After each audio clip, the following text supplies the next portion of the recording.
চাঁদপুরের কচুয়াই অর্থনৈতিক শুমারি ২০২৪-এর মূল শুমারির তথ্য সংগ্রহকারী ও সুপারভাইজারদের ৪ দিনব্যাপী প্রশিক্ষণ কার্যক্রম সম্পন্ন হয়েছে। রবিবার উপজেলার তেঘুরিয়া উবাইদুল হক উচ্চ বিদ্যালয় মিলনায়তনে প্রশিক্ষণ শেষে ক্রীড়া ও সাংস্কৃতিক অনুষ্ঠানের আয়োজন করা হয়।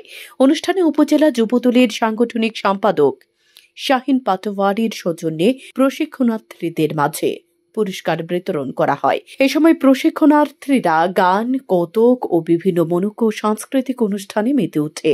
পরে প্রত্যেক প্রশিক্ষণার্থীদের মাঝে পুরস্কার বিতরণ করা হয়। এ সময় অর্থনৈতিক শুমারি ২০২৩ প্রকল্পের জোন ২ এর zonal officer Mohammad Karif Hossain, supervisor Saiful Islam Patwari, Zahirul Islam Patwari, তথ্য সংগ্রহকারী জাহাঙ্গীর সরকার, ছাত্রদল নেতা আবুল কালাম, সাংবাদিক মাসুদ রানা সহ অন্যান্যরা উপস্থিত ছিলেন।